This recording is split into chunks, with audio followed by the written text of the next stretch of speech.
I have been waiting entirely too long, and this coffee is lukewarm. Do you understand me? Get me a fresh pot immediately, or I will have your job. One slap.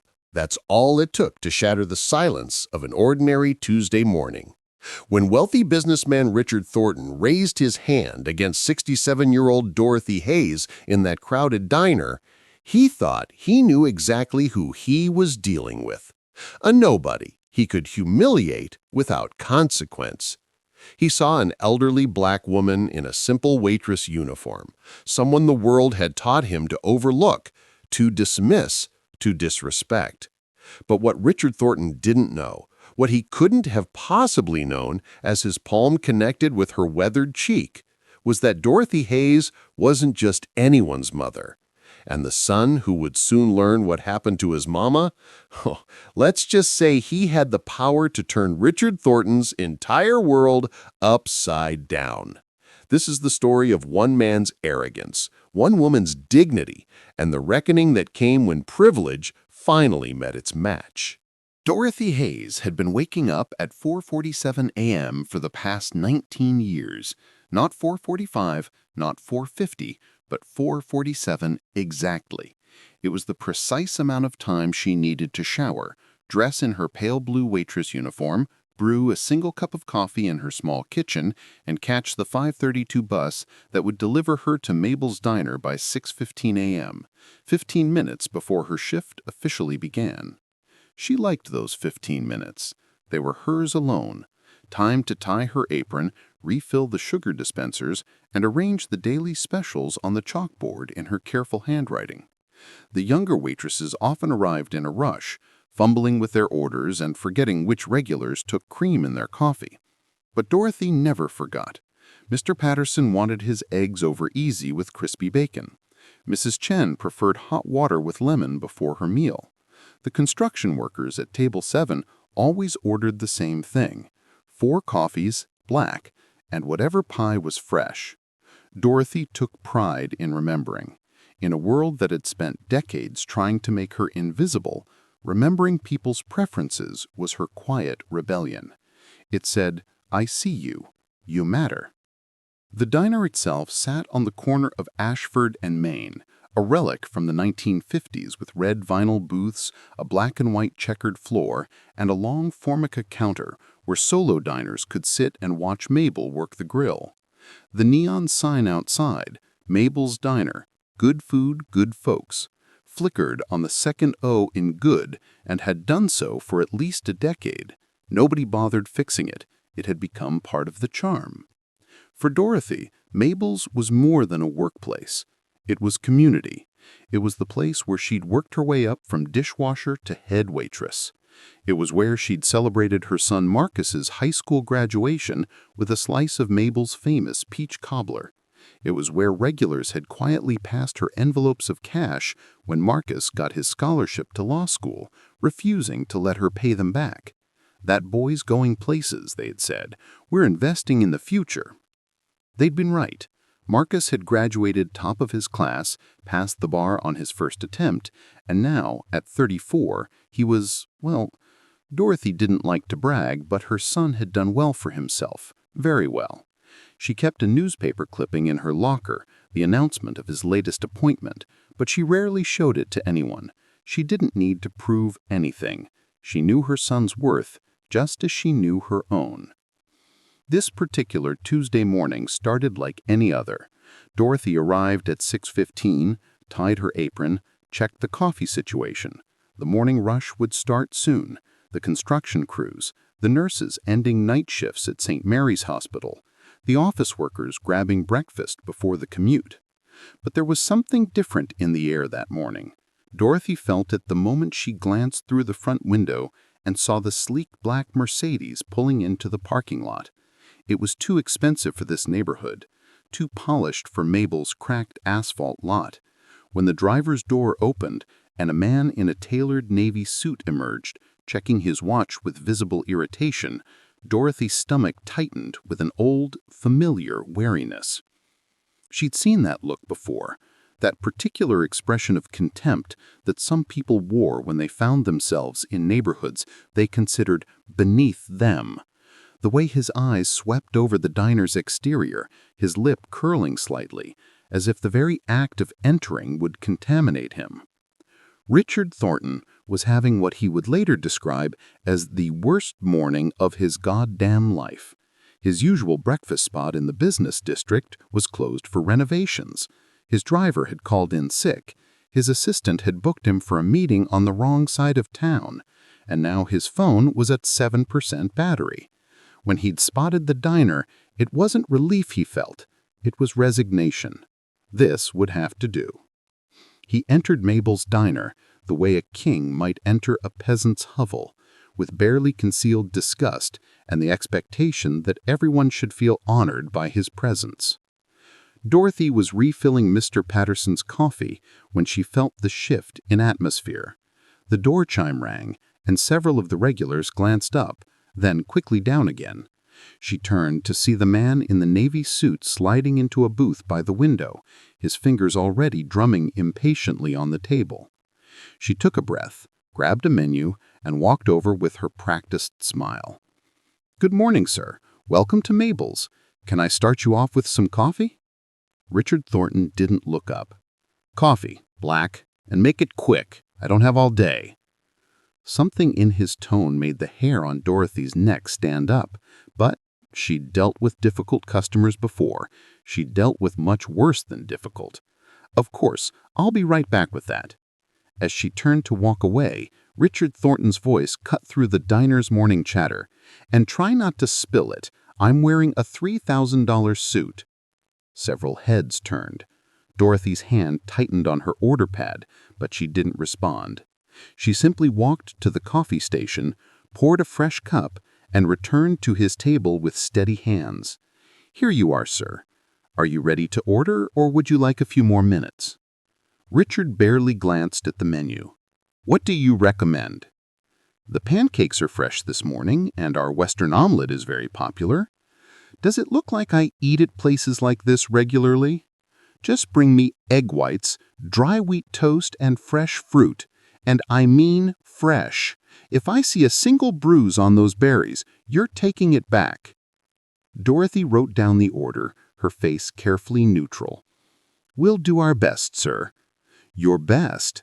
Richard leaned back, a cruel smile playing at his lips. "Let me guess. Your best is probably what most people would call barely acceptable." The diner had gone quiet now. Even Mabel had stopped clanging pans in the kitchen. This was the moment, the invisible line that separated a bad customer from something worse, and Richard Thornton was about to cross it.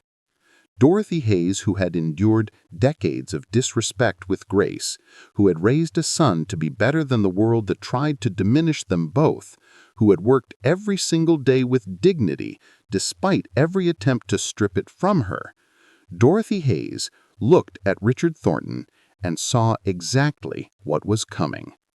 And somewhere across town, in an office with floor-to-ceiling windows and a nameplate that read, "The Honorable Marcus Hayes, Federal Judge," Dorothy's son was about to receive a phone call that would change everything. But neither Dorothy nor Richard Thornton knew that yet. All they knew was that the morning had taken a turn, and it was about to get much, much worse. Dorothy walked to the kitchen window and clipped Richard's order to the wheel. Egg whites, dry toast, fresh fruit, table 12. Mabel, a stout woman with gray hair pulled back in a bandana, glanced at the ticket and then at Dorothy's face. "You okay, Dot?" "Fine, just another Tuesday." But it wasn't fine. Dorothy could feel every eye in the diner on her back as she moved between tables, refilling coffee, delivering plates of steaming food. The comfortable rhythm of the morning had been disrupted by Richard Thornton's presence, the way a single wrong note can ruin an entire symphony. When Marcus was 10 years old, Dorothy had sat him down at their kitchen table and taught him a lesson she'd learned from her own mother. "Baby," she'd said, "there will be people in this world who try to make you feel small. They'll use their words like weapons. They'll try to convince you that you're less than. But here's what you need to remember. Their hate says everything about who they are and nothing about who you are. You hold your head up. You remember your worth. You give them nothing. Dorothy had lived by that advice for 67 years. She'd held her head up through segregation, through the civil rights movement, through decades of casual racism that tried to grind her down like water over stone. She'd given them nothing but her dignity, her hard work, and her refusal to break. But Richard Thornton wasn't interested in her dignity.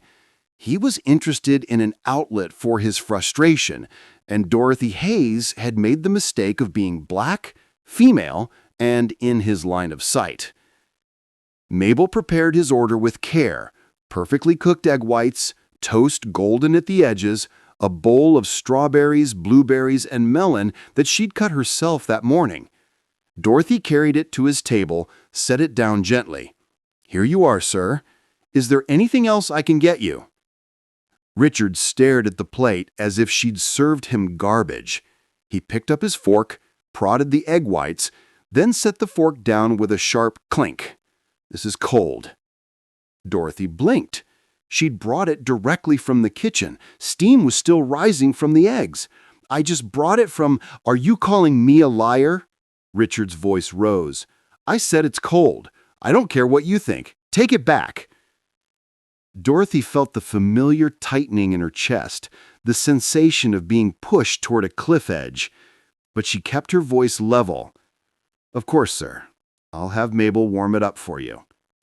She reached for the plate, but Richard's hand shot out and grabbed her wrist, not hard enough to hurt, but firm enough to stop her, firm enough to establish dominance. "No, I want a fresh plate, made properly this time, and I want it now." Dorothy gently pulled her wrist free.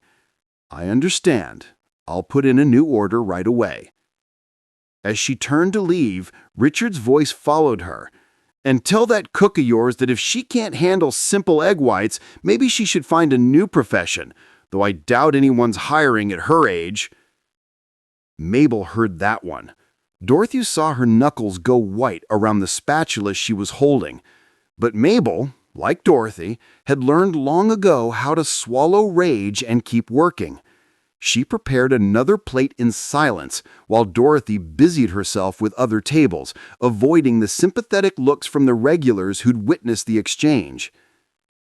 The second plate was identical to the first. Dorothy set it before Richard without a word.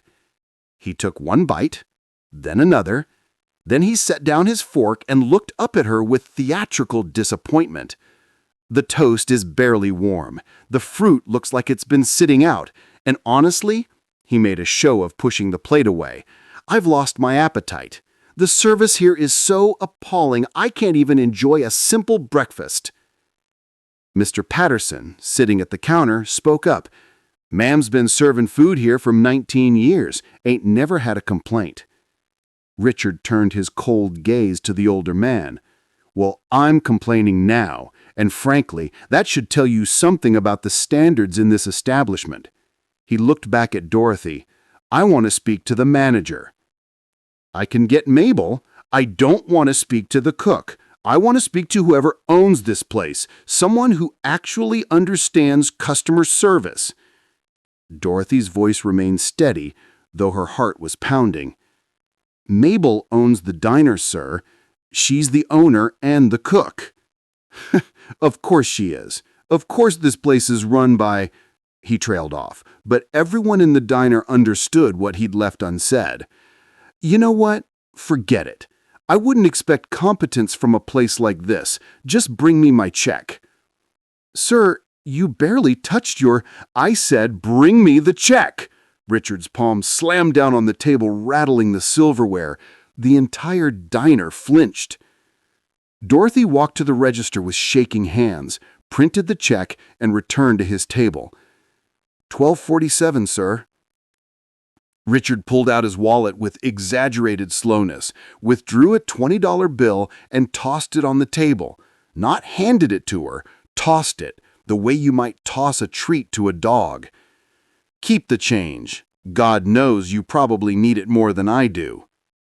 And that's when Dorothy made her mistake.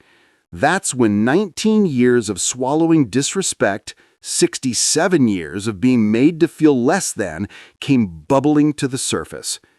She looked at the $20 bill on the table, then back at Richard Thornton's smug face, and she said very quietly, "I don't need your pity, sir, and I don't need your money. What I need is for you to show some basic human decency." The diner went silent. Richard's face darkened. "Excuse me?" "You heard me." Dorothy's voice was still quiet, but it carried. "You came in here looking for someone to take your bad day out on, and you picked me because you thought I had to take it. But I don't. I've served thousands of people in this diner with respect and dignity. I deserve the same in return." For a moment, Richard Thornton looked genuinely shocked. Shocked that this woman, this waitress, this black woman in her faded uniform had the audacity to speak to him this way. Then the shock curdled into rage. "How dare you?" he hissed, standing up so fast his chair scraped against the floor. "You know who I am? I could buy this entire pathetic diner with my pocket change. I could have you fired with one phone call. You could try being a decent human being. That would be new for you."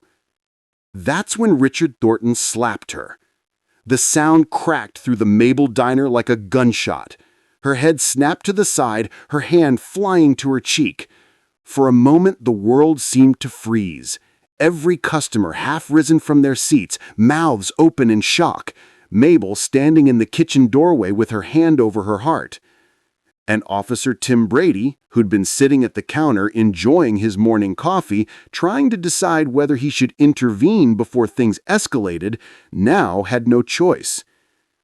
He was on his feet immediately, his hand instinctively going to his belt, though he didn't draw his weapon. "Sir, I'm going to need you to step back right now." But Richard Thornton was beyond reason now. He grabbed Dorothy by the shoulders, his face inches from hers. "You think you can talk to me that way? You think you're somebody? You're nothing. You're a nobody serving eggs in a nowhere diner, and you will show me respect." Officer Brady moved quickly, pulling Richard away from Dorothy and positioning himself between them. "Sir, that's assault. You need to calm down immediately or I'm placing you under arrest." Richard barely seemed to register the officer's presence. He was still staring at Dorothy, breathing hard, his face flushed with adrenaline and fury. "This is ridiculous. She disrespected me. She's a 67-year-old woman doing her job, and you just assaulted her in front of a dozen witnesses." Officer Brady's voice was firm but controlled. "Now, I'm going to ask you one more time to calm down and step outside with me. If you resist, this situation gets a lot worse for you." Finally, Richard seemed to understand that he had crossed a line. He straightened his suit jacket, his jaw working as he tried to regain his composure. "Fine, but I'm calling my lawyer. This woman provoked me. You all saw it." "What I saw," Mr. Patterson said from the counter, his voice trembling with anger, "was you being a bully. What I saw was you putting your hands on Miss Dorothy when she ain't done nothing but try to serve you breakfast." Murmurs of agreement rippled through the diner. Several customers had their phones out now, recording. Officer Brady gently placed a hand on Richard's elbow. "Let's take this outside, sir."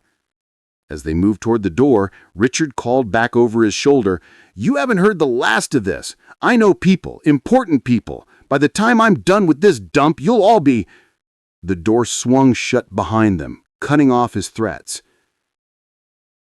Dorothy stood in the middle of the diner, her hand still pressed to her burning cheek, her uniform trembling slightly with each breath.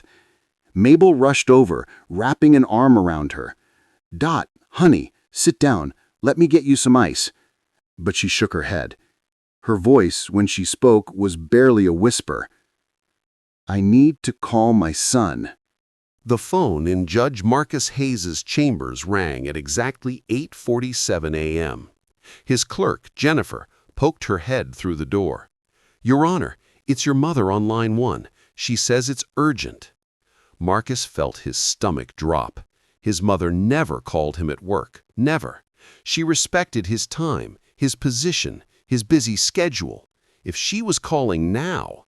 He picked up immediately. "Mama, what's wrong?" Dorothy's voice was steady, but Marcus could hear the tremor beneath it. The same tremor he'd heard when he was 12 and she'd called him home early because his grandmother had passed. The same tremor that meant she was holding herself together by sheer force of will. "Baby, I'm okay. I don't want you to worry. But something happened at the diner, and I needed to hear your voice." "What happened? Are you hurt?" Marcus was already standing, reaching for his car keys. "A customer. He got angry, and he hit me, Marcus. Slapped me right across the face in front of everyone." The world tilted. Marcus gripped the edge of his desk, his knuckles going white. "He what?" "An officer was there. He saw the whole thing. They're outside right now, and I think they're going to arrest him. But Marcus, I'm scared. This man, he was so angry, and he kept saying he knows important people, that he's going to make trouble for the diner, for me, and I—" "Mama, listen to me. I need you to stay right where you are. Don't go anywhere. I'm coming right now." Marcus's mind was already moving at high speed, calculating distances, options, consequences.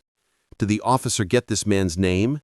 There was a pause, then Dorothy's voice came back, stronger now. "Richard Thornton. That's what he said when the officer asked for his ID." Marcus froze. "Richard Thornton? Of Thornton Development Corporation?" I don't know, baby. He was wearing an expensive suit. He came in a Mercedes. He seemed like the type to think the world owed him something." Marcus's jaw clenched. He knew exactly who Richard Thornton was. Everyone in the legal and business community knew Richard Thornton. Real estate developer, political donor, the kind of man who wielded influence like a weapon. The kind of man who'd been getting away with reprehensible behavior his entire life because of his wealth and connections. The kind of man who just made the worst mistake of his privileged existence. "Mama, I'll be there in 20 minutes. Don't worry about Mr. Thornton or his threats. I promise you he's not going to hurt you or anyone else." After he hung up, Marcus stood perfectly still for a moment, letting the rage wash over him and then recede. He couldn't afford rage right now. Rage was imprecise, ineffective. What he needed was cold, calculated justice. He pressed his intercom. "Jennifer, clear my morning calendar, family emergency, and get me the case file for Thornton v. City Planning Commission. I want it on my desk in 5 minutes." Outside Mabel's diner, Richard Thornton was pacing in the parking lot, while Officer Brady called for backup. Richard was on his own phone, his voice carrying across the asphalt. "Dave, yeah, it's Richard. I need you to handle something for me." "No, I'm serious. Some waitress got mouthy and now there's a cop trying to make this into a federal case. I don't care what it looks like. She disrespected me and Look, just send someone down here and make this go away. I've got the mayor on speed dial, for God's sake. This is nothing." Officer Brady had heard enough. "Sir, I'm going to need you to end that call. You're being detained for assault." "Detained? You can't be serious. Do you know how much tax revenue I generate for this city? One call to the commissioner and you'll be—" "The commissioner isn't here. I am. And I witnessed you strike an elderly woman. You have the right to remain silent. I suggest you start exercising that right."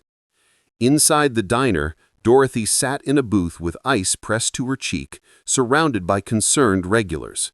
Mabel had closed the restaurant, flipping the sign to closed and locking the door.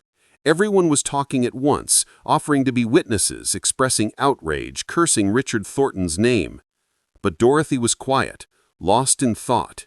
She was thinking about all the times she'd been disrespected and said nothing, all the times she'd swallowed her pride and kept moving.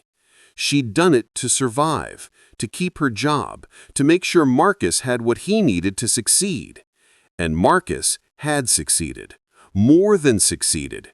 Her son, the boy she'd raised in a one-bedroom apartment, working double shifts to keep him fed and clothed, was now a federal judge, a man who interpreted the law, who handed down justice, who had the power to change lives with his decisions. And Richard Thornton had just given him a reason to use that power. The Mercedes pulled up 22 minutes later. Marcus practically ran into the diner, his eyes scanning the room until he found his mother. He crossed to her in 3 strides, dropping to his knees beside the booth. "Mama." Dorothy's composure finally cracked. She reached for her son, and Marcus wrapped his arms around her, mindful of the ice pack, the bruise already forming on her dark skin. "I'm okay, baby. I'm okay."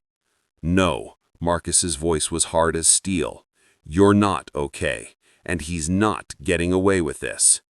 He looked up at Officer Brady, who'd come inside when he saw Marcus arrive. The officer recognized the judge immediately. They'd crossed paths in court several times. "Your Honor, Officer Brady, I understand you witnessed the assault on my mother." "I did, sir. Clear as day. I've detained Mr. Thornton outside. Backup is on the way to transport him." Marcus nodded. "I want every witness statement documented. I want the entire incident on record. And I want to know every word that man said before, during, and after he struck my mother." One by one, the witnesses came forward. Mr. Patterson, the construction workers, the nurses, even Mabel herself. They painted a picture of systematic harassment escalating to violence, a portrait of privilege turned predatory. Outside, Richard Thornton was still on his phone when Marcus emerged from the diner. Their eyes met across the parking lot, and for the first time that morning, Richard felt something cold slither down his spine. There was something in the younger man's eyes, something that whispered, "You made a terrible mistake." Marcus walked up to him slowly, stopping just out arm's reach. "Richard Thornton. Who the hell are you?" "I'm the son you didn't think existed. I'm the consequence you thought you could avoid. I'm Judge Marcus Hayes of the Federal District Court." Marcus's voice was quiet, controlled, each word precisely chosen. "And you just assaulted my mother in front of multiple witnesses, including a police officer." The blood drained from Richard's face. "Now you can call whoever you want, the mayor, the governor, your entire corporate legal team. But here's what's going to happen. You're going to be arrested. You're going to be charged with assault. And when your case comes before the court system, you're going to discover that wealth and connections don't mean quite as much as you thought they did. Not anymore." Richard's mouth opened, then closed. For the first time in his adult life, he had absolutely nothing to say. Marcus turned to Officer Brady. "Book him."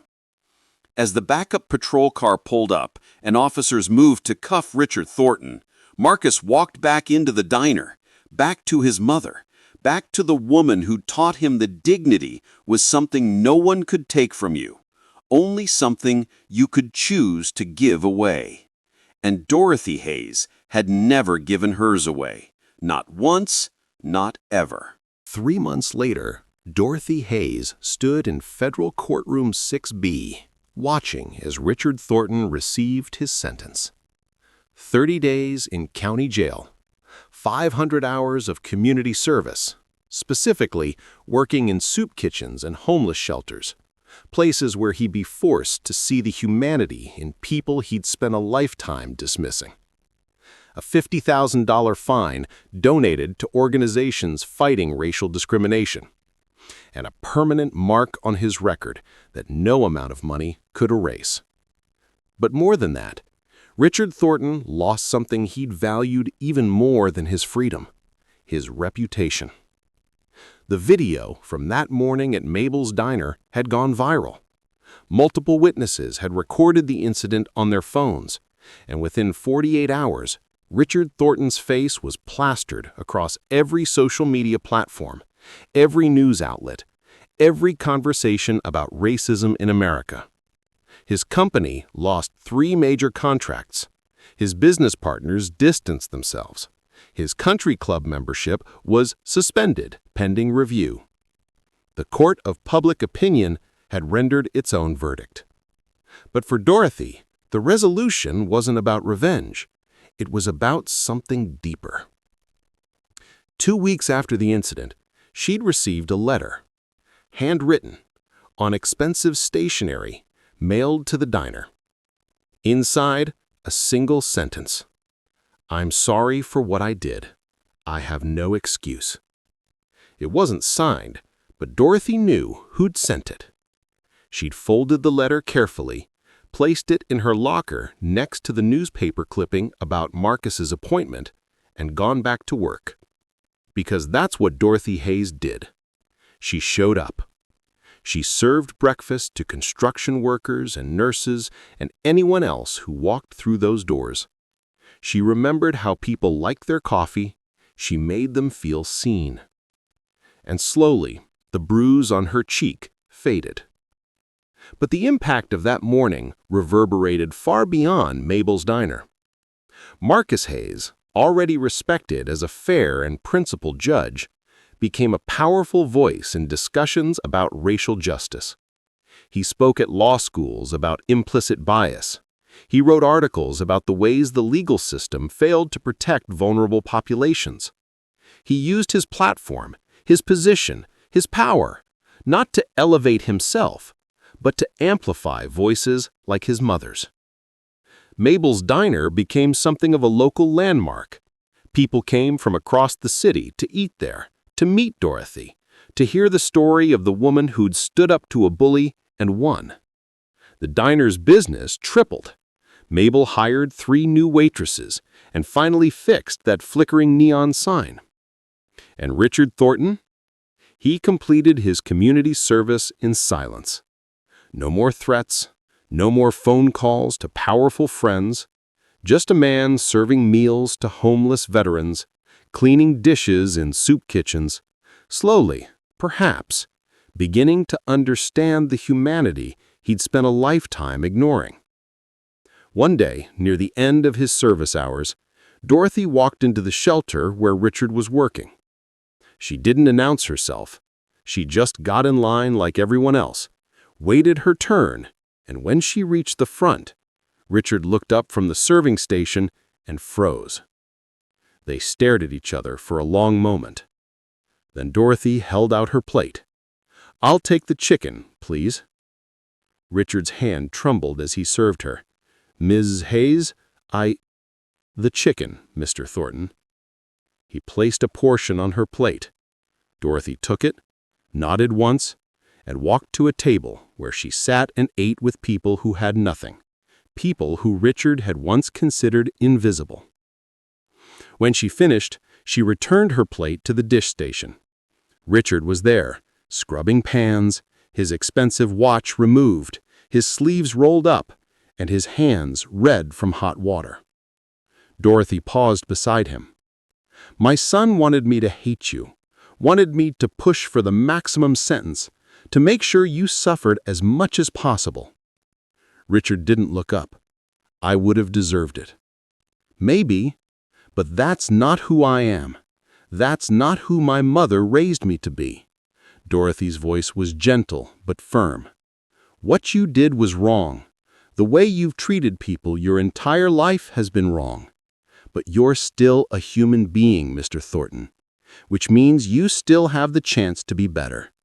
The question is, will you take it?" She walked away before he could respond, leaving Richard Thornton alone with his thoughts and his dishes and the weight of a question he never had to answer before. Months turned into years. Dorothy continued working at Mabel's until her 70th birthday, when she finally retired, not because she had to, but because she wanted to spend more time with her granddaughters, Marcus's twin girls, who were growing up too fast. On her last day at the diner, the entire community showed up. Customers, past and present, the construction workers who'd known her for decades, the nurses, the police officers, Even the mayor made an appearance, presenting Dorothy with a key to the city and proclaiming Dorothy Hayes Day in her honor. Marcus gave a speech that had everyone in tears. "My mother taught me that dignity isn't something given by others. It's something you carry inside yourself. It's not determined by your job title or your bank account or the color of your skin.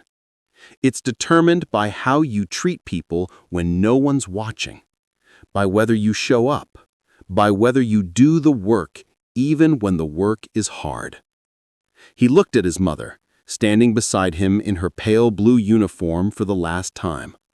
"Mama, you've shown up every day of your life. You've done the work. You've treated every person who walked through those doors with dignity, even when they didn't deserve it. You are the strongest person I know, and I am honored to be your son." Dorothy hugged Marcus tight, whispered in his ear, "You make me so proud." And in the back of the room, noticed by almost no one, stood Richard Thornton. He didn't approach. He didn't draw himself to attention. He simply stood there, watching, bearing witness to the celebration of a woman whose life he'd tried to diminish, whose dignity he'd tried to steal. A woman who'd proven that strength isn't about power over others, it's about power within yourself. A woman who taught an entire community what real grace looks like. When the party wound down and people began to leave, Richard approached the counter where Marcus was gathering his mother's belongings. He stood there for a moment, silent, until Marcus looked up. "Judge Hayes, I wanted to tell you that your mother is an extraordinary woman, and I'm sorry for everything." Marcus studied the man who'd hurt his mother, the man who thought wealth and whiteness granted him immunity from consequences, the man who'd learned, the hard way, that justice sometimes finds a way. "Don't tell me, Mr. Thornton, live it. Every day, in every interaction, with every person you meet. That's the only apology that matters." Richard nodded slowly and left without another word. Final call to action. Dorothy Hayes' story isn't unique. Every day, in cities and towns across this country, people are disrespected, discriminated against, and made to feel invisible because of the color of their skin. Every day, acts of casual racism escalate into something worse. Every day, someone makes the choice to speak up or stay silent. The question is, what choice will you make? When you witness injustice, in a diner, in a store, in your workplace, on the street, will you be the person who records it on your phone but does nothing else? Or will you be the person who intervenes, who speaks up, who refuses to let hate go unchallenged? Dorothy Hayes didn't need her son to be a federal judge to deserve dignity. She deserved it because she was human, because she showed up every day and did her work with pride, because she treated people with respect, even when that respect wasn't returned. And Richard Thornton didn't need to be arrested to learn that lesson. He could have learned it any time in his 52 years. He could have chosen empathy over arrogance, kindness over cruelty, humanity over hate. But he didn't. Not until the consequences became unavoidable. The truth is, most acts of racism don't end with viral videos and courtroom justice. Most end with someone going home with their head down, their dignity bruised, their spirit a little more broken than it was that morning.